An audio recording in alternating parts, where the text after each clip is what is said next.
fazer diante desse conflito, Lucas?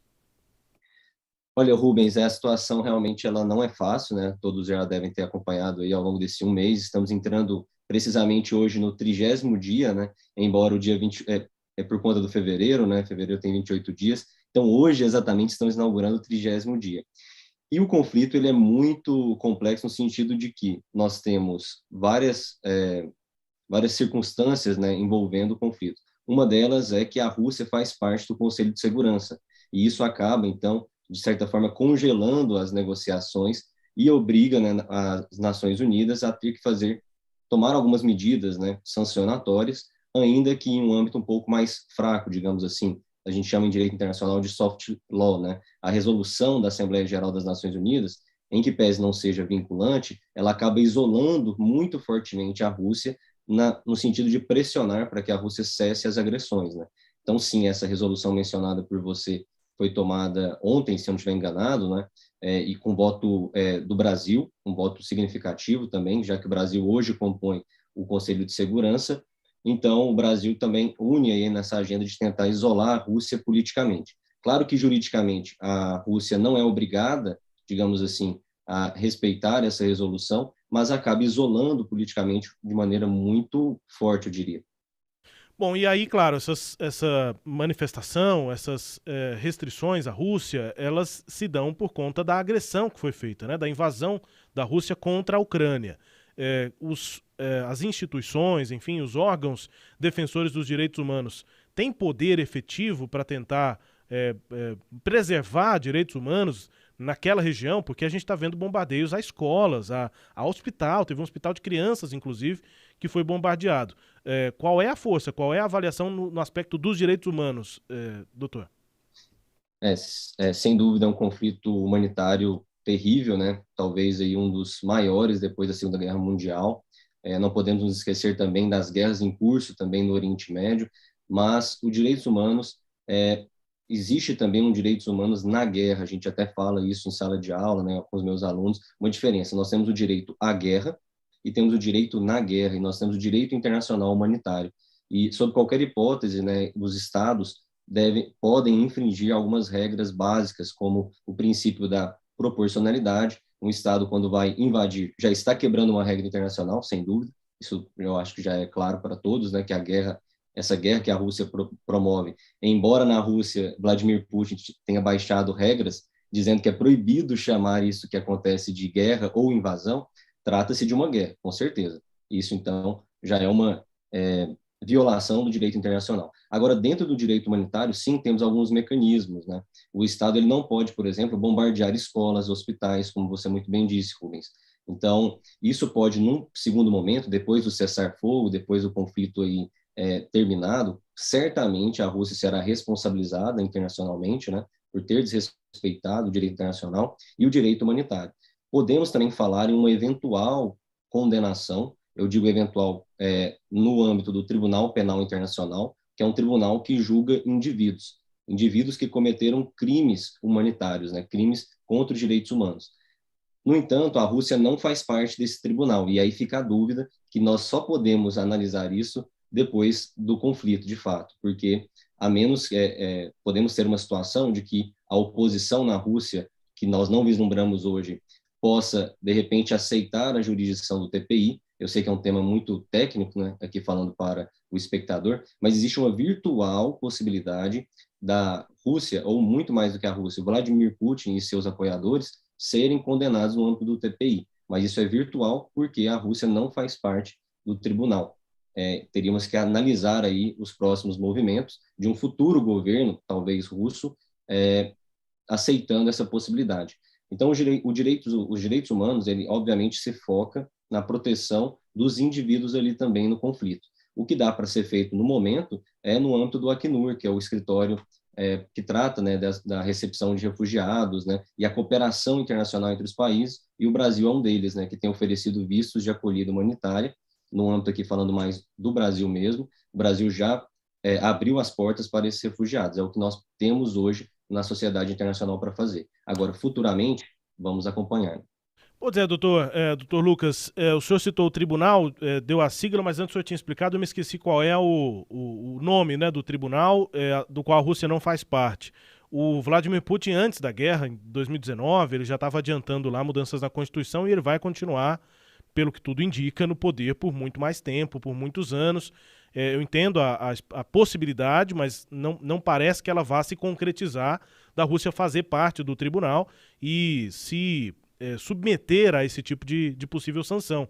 O que dá para entender, gostaria que o senhor falasse um pouco mais do tribunal, o que é o tribunal, como ele funciona, e se há, então, diante desse cenário, uma dificuldade, quase que uma impossibilidade da gente realmente ver punições efetivas à Rússia ou ao Putin. Ótimo, isso é muito interessante, né? Eu percebo uma certa confusão entre Corte Internacional de Justiça e Tribunal Penal Internacional. Antes de responder a sua pergunta, vamos então esclarecer esses pontos, né? A Corte Internacional de Justiça é um órgão que faz parte do sistema ONU, é o principal órgão jurisdicional da ONU e, portanto, julga estados. Então, a CIG, a sigla Corte Internacional de Justiça, ela tem a sua como principal função julgar estados, ou, portanto, a Rússia poderia ser condenada no âmbito da CIG, da Corte Internacional de Justiça. Do outro lado, nós temos o Tribunal Penal Internacional. Ele é um tribunal permanente, independente, e que tem a função de julgar indivíduos. É aquela coisa, mais ou menos, que eu costumo explicar, como punir uma empresa. A empresa, ela pode ser punida e também o gestor dessa empresa pode ser punido. Isso fica muito claro. Então, a empresa, no caso, entre aspas, o Estado, poderia ser julgado na CIG, enquanto o indivíduo, aquele gestor que geriu o Estado, poderia ser julgado no TPI. Mas temos um problema. Em direito internacional, nós vivemos uma lógica anárquica, que a gente chama, não há um órgão supremo para julgar, né, digamos assim, submeter os Estados a decisões vinculantes, certo? Então, nós precisamos que os Estados aceitem a jurisdição. E o que ocorre é que a Rússia, ela não aceita a jurisdição do TPI. Portanto, então, virtualmente, hoje, o Putin não poderia ser julgado no TPI. Já o Estado russo, a Federação Russa, sim, atualmente poderia, e já até sofreu sanções na Corte Internacional de Justiça, em que a Ucrânia pediu para a Corte Internacional de Justiça que obrigasse, desse medidas cautelares para que a Rússia cessasse as agressões. Mas, né, aí tem uma diferença entre o dever ser, que é o direito, e o ser, né, o mundo da política internacional, que envolvem outros fatores e a Rússia, até o momento, não respeitou essa decisão. E agora, respondendo a sua pergunta, com relação... você poderia repetir, por gentileza, o finalzinho da pergunta, Rubens? Eu fiz a diferença aqui do tribunal, né, e da corte. Aham, sim, não, ficou clara a diferenciação, né? E aí, Mas você tinha feito uma perguntinha ao aí a final. pergunta é sobre a real possibilidade de uma punição valer, né? Ser efetiva contra a Rússia ou contra Putin, já que ele não faz parte do tribunal. Me lembrei, realmente, Putin, ele foi, assim, do ponto de vista estratégico, político, né, ele foi muito bem, digamos assim, na construção dessa narrativa, né, em que pese não colhe para o direito internacional, para o sistema interno russo, ele aparelhou todo o Estado, né? Vamos pensar na Federação Russa, nós temos mais de 70 estados lá que eles chamam de oblasts. Então, o Putin, politicamente, arquitetou-se e se protegeu, né? Basicamente, todos os governadores, vamos colocar assim, russos estão com Putin, o judiciário também está com Putin, Ministério Público, então todo o aparato interno russo é muito difícil vislumbrar uma queda de Putin, senão por meio aí de algumas sanções econômicas que está acontecendo, né? Porque a economia realmente tem o poder de, evitando conflitos mais violentos, de enfraquecer. No entanto, a Rússia também se programou, né, me parece muito claro, para mais tempo, para aguentar mais tempo esse conflito. É muito interessante observar também o posicionamento chinês, né, que nesse momento é como se fosse o seguinte: você pergunta para a China, você quer café ou chá? Ela disse sim. Ela não se posicionou. A China, muito pragmática, ela fica ali, ela quer que esse conflito acabe o mais rápido possível, porque a preocupação chinesa é simplesmente econômica. E isso está atrapalhando a economia flagrantemente. Né? Estamos percebendo, inclusive, impactos aqui no Brasil. Eu acho muito boa essa metáfora, né? Essa comparação. Se a China quer café ou chá, e a China responde sim. É uma metáfora que já foi utilizada para outros países em outros momentos também, né? Quando eles não querem se posicionar, nesse caso é a China. Eu vou perguntar mais sobre a China, Lucas. Qual é o peso da China? A gente sabe que nesses últimos anos tem uma guerra econômica com os Estados Unidos. A Rússia tem um poderio militar importante, está fazendo valer isso agora na guerra da Ucrânia, mas economicamente a gente já está acompanhando aí há décadas, né?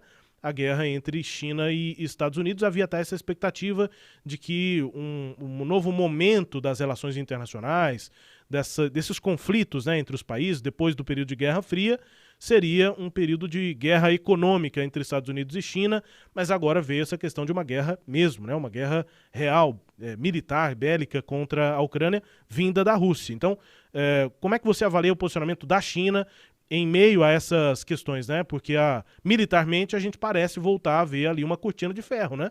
Entre Rússia com esse ataque agora à Ucrânia, uma tensão até na Suécia. Parece improvável uma invasão à Suécia, mas tá ali a fronteira que era também fronteira da União Soviética antes. Então, parece haver uma tensão militar, mas também há uma tensão econômica com a China. Com razão, Rubens, a China é muito interessante, é um player internacional muito grande. Só para o ouvinte ter ideia, aí, o assinante, né, da revista, da TV Sagres, a China ela ultrapassou os Estados Unidos em 2009 como principal parceiro comercial do Brasil. Mas no mundo, a China avança para o Ocidente de maneira muito forte. Se a gente observar a África, né, a China já praticamente domina como principal parceiro comercial também. E, falando especificamente da guerra, a China não gostaria que esse conflito se estendesse. Ela quer, basicamente, em bom português, que esse conflito acabe o mais rápido possível, né? Porque a China não pode se comprometer com o principal parceiro também, que é a Rússia, e não pode se comprometer com a União Europeia, com os Estados Unidos também, já que também fazem importantes relações comerciais. Então, a China, ela já tem um posicionamento interessante de curiosidade aqui dizer a vocês, que a China, no âmbito do Conselho de Segurança, além de ser parte do Conselho de Segurança, basicamente ela se abstém das votações. Então, veja o perfil chinês de sempre ser um negociador nato, certo? Muito pragmático, pragmático no sentido de ser prático e pensar naquilo que funciona, naquilo que tem retorno. É esse o pensamento chinês. O pensamento chinês é, sim, hoje capitalista do ponto de vista econômico, embora nós vemos pessoas dizer que a China é um país, né, comunista. Isso é verdade politicamente, né, porque temos um partido só, o Partido Comunista. Mas economicamente a China é capitalista e muito pragmática. E esse tem sido o posicionamento chinês. Não vamos nos posicionar até o último momento. Nós queremos o fim da guerra, a resolução pacífica da controvérsia para continuarmos. E tem uma questão geopolítica interessante que, para fazer a nova rota da seda, que também é uma política chinesa, a China precisa de passar pelo território russo. E essa guerra travou, basicamente, essa entrega, né, logística. Então, a China está muito prejudicada com esse conflito, portanto, quer apenas uma saída, a saída pacífica. Um conflito militar ali obrigaria a China a tomar uma posição e ela não quer isso. Ela, assim, falando em bom português, a China não quer tomar esse posicionamento, o Estado chinês. Pois é, e a outra questão, além da China, é perguntar sobre o posicionamento do Brasil, né? Que parece ser distante, né? Muito longe, e parece inclusive ser assim uma posição que não seja tão decisiva, mas historicamente o Brasil tem, né, uma tradição de relações internacionais pela conciliação, participou até, né, de outros momentos de conflito internacional. E agora, dias antes do conflito ser iniciado, o presidente Jair Bolsonaro estava na Rússia. Isso pesou? Qual é a sua avaliação sobre a posição do Brasil nesse conflito, Lucas? Então, Rubens, o posicionamento do Brasil tem se mostrado de maneira, como eu poderia dizer, né, um pouco ambígua quando a gente analisa o presidente da República enquanto um ator muito importante na diplomacia brasileira e o Ministério das Relações Exteriores.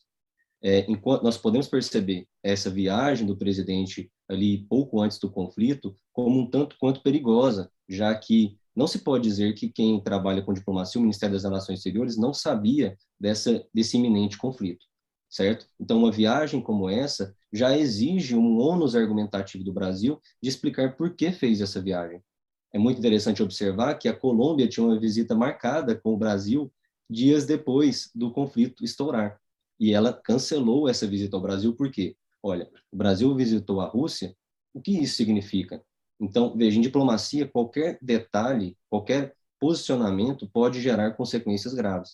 Então, eu vejo com muita preocupação, hoje, depois do conflito, né, nós podemos entender que isso comprometeu muito o Brasil, vimos até o ministro das Relações Exteriores, o Carlos França, tendo que fazer todo um jogo para mudar o discurso brasileiro, no sentido de que o Brasil condena, de fato, os ataques.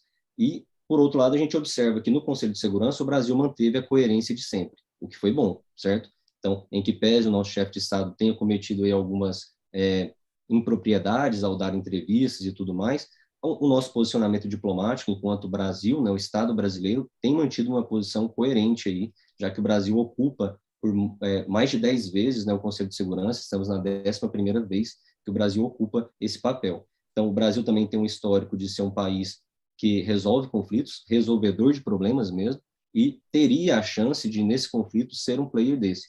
Vejo que um erro, poderíamos dizer assim, de uma visita, né, precoce antes do conflito, possa ter, digamos, maculado essa imagem politicamente e pode tirar o Brasil desse jogo aí no pós-guerra, entende? Veja, como uma visita, talvez, mal executada pode gerar, talvez, prejuízos no pós-guerra. E vimos também que a questão dos fertilizantes estava na pauta, sim, do Brasil, mas será que essa visita não poderia ser postergada para depois do conflito? Fica a pergunta. Eu não tenho a resposta para isso, mas claramente mostrou um certo descuido aí, né, nessa decisão. Então, mas o posicionamento ainda do Brasil no âmbito das Nações Unidas continua intacto, contrário à guerra e a favor da solução pacífica das controvérsias. É isso, Lucas. Muito obrigado pela disponibilidade de conversar com a gente aqui na Sagres. Um abraço a você, obrigado pela disponibilidade aqui de conversar com a gente neste sábado. E um bom dia, bom trabalho. Sei que você está acompanhando aí diariamente, né, os fatos da guerra. E até uma próxima oportunidade, acho que nós vamos aqui abusar a partir de agora da sua presença para continuar entendendo esse aspecto jurídico, enfim, desse conflito que infelizmente não parece chegar a um fim, né? Como é que você avalia essas negociações até aqui, como sendo a minha última pergunta, só para a gente ter, quem sabe, uma perspectiva do fim do conflito, Lucas? Olha, Rubens, eu começo agradecendo pelo convite, né? Para mim é uma honra, um prazer mesmo discutir sobre esse assunto, já que é objeto dos nossos estudos, dos nossos trabalhos. Respondendo a sua pergunta, infelizmente não teria a resposta para isso, né? Espero que o conflito acabe o quanto antes, mas infelizmente a resposta é que não vislumbramos aí um posicionamento do Putin diferente da conquista de Kiev. O objetivo militar mesmo, né, russo é conquistar Kiev, não no sentido de destruir, mas de dar aqui aquele checkmate em Volodymyr Zelensky, né, que é o chefe de Estado ucraniano, para trazer ele à mesa de negociação. Esse é o objetivo militar russo. O cálculo de Putin se mostrou um pouco impreciso, já que a Ucrânia resistiu muito bem e está resistindo. Então, se for para dar um panorama, eu acho que a Ucrânia vai tentar o máximo aí resistir para evitar essa negociação, porque até o momento a negociação favorece a Rússia, já que a Rússia traz como argumento continuar com Donetsk e Luhansk, que foram aquelas províncias ali do leste, que já foram tomadas, querem consolidar a tomada da Crimeia.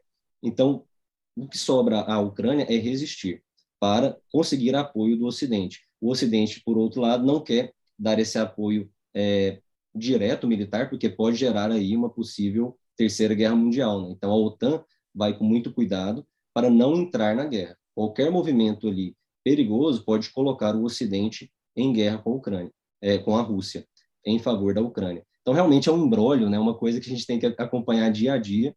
Esperamos aí que a paz reine, né? Que a gente consiga fazer essa solução pacificamente o quanto antes.